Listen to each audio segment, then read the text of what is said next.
சிவாய நம. திருச்சிற்றம்பலம். எல்லாம் சிவன் செயல் யாவர்க்கும் முன்னேண்டால் முடியாத பொருள். திருச்சிற்றம்பலம். உல்லாச நிராகுல யோக இத சல்லாப வினோதனு நீயலையோ எல்லாம் அறை என்ன இடிந்த நலம் சொல்லாய் முருகா சுரபூபதிய எல்லாம் அறை என்ன இடிந்த நலம் சொல்லாய் முருகா சுரபூபதியே.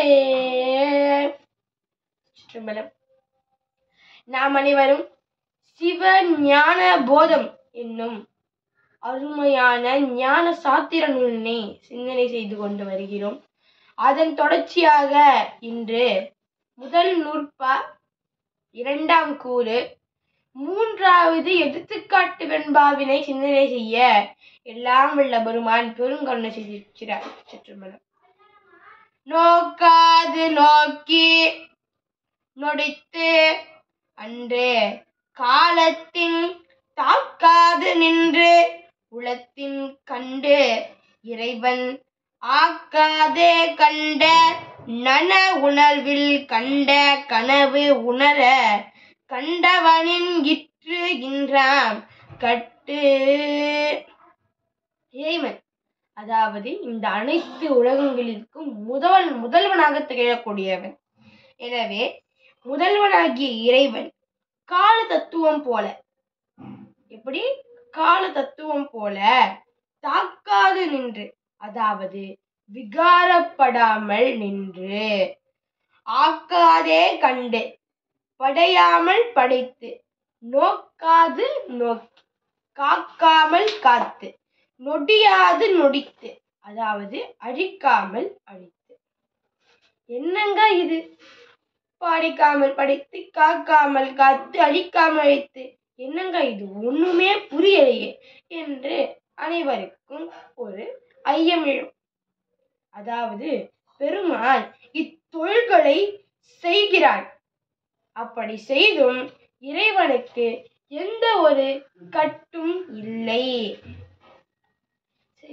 இது எதற்கு நம்ம ஊமையா காட்டலாம், எதை எடுத்துக்காட்டாக எடுத்துக்கொள்ளலாம் என்றால், ஒருவன் கற்ற நூலின் பொருளும் சொல்லும் நினைவுக்கு வரும்போது அதனால் தொடக்கூறாத உள்ளம் போலவும், ஒருவன் தான் கற்ற அந்த நூலினுடைய சொல்லும் பொருளும் நினைவுக்கு வரும்போது அதனால் தொடக்கூறாத உள்ளம் போலவும்.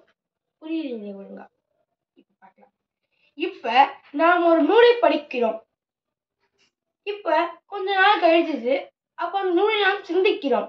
அப்ப ஒரு புத்தகம் படித்தோமே, அந்த புத்தகத்தை நாம் என்ன படித்தோம், அந்த புத்தகம் நமக்கு என்ன பொருளை கூறியது என்று நினைக்கும் போது அந்த உணர்வானது நம்மை பாதிக்காமல் இருக்க வேண்டும். அதுபோல என்று நம் மெய்கண்ட தேவநாயனார் கூறுகிறார். சரி, நோக்குதல் என்றால் காத்தல், நொடித்தல் என்றால் அழித்தல். சரிங்க. எனவே இந்த பதியத்தில், இந்த எடுத்துக்காட்டு வெண்பா, இந்த மூன்றாவது எடுத்துக்காட்டு வெண்பாவில் மெய்கண்ட தேவநாயனார் என்ன கூற வருகிறார் என்றால், உலகினர், அதாவது நம்மை போன்று இந்த உலகத்தில் இருக்கக்கூடிய மானுட பிரிவான நம்முடைய மக்கள், அவர்களெல்லாம் கை கால் முதலிய கருவிகளை கொண்டு செயல் செய்கின்றனர். இறைவன் அவ்வாறன்றி நினைத்த அளவிலேயே அனைத்தையும் செயல்படுத்துகிறான். அதனால் அவன் விகாரமடையான்.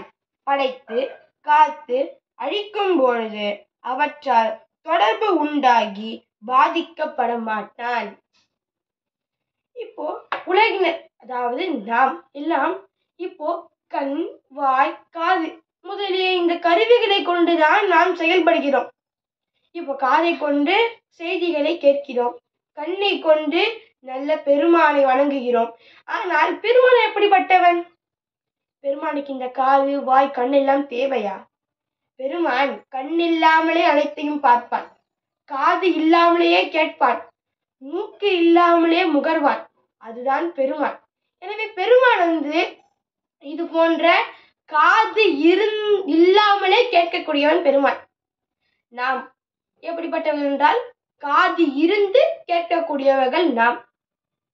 இன்னொரு இருக்கு, காது இருந்தும் கேட்காதது மாக்கள், அதாவது விலங்குகள் என்று குறிப்பிடுகிறார். அடுத்தது, எனவே இந்த எடுத்துக்காட்டு வெண்பாவில் நம் மெய்கண்ட தேவனார் என்ன கூறுகிறார் என்றால், இறைவன் கருவி கரணங்கள் இல்லாமல் எல்லாவற்றையும் செய்யக்கூடியவன்.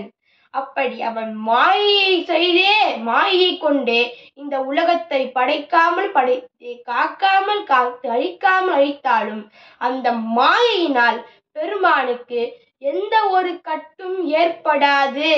ஏன் என்றால் அவன் முதல்வன் என்று நம் மெய்கண்ட தேவநாயனார் இந்த எடுத்துக்காட்டு வெண்பாவில் அருமையாக கூறியிருக்கிறார். இதன் தொடர்ச்சியை நாம் நாளை சிந்தனை செய்வோம். சிவாய நம. திருச்சிற்றம்பலம்.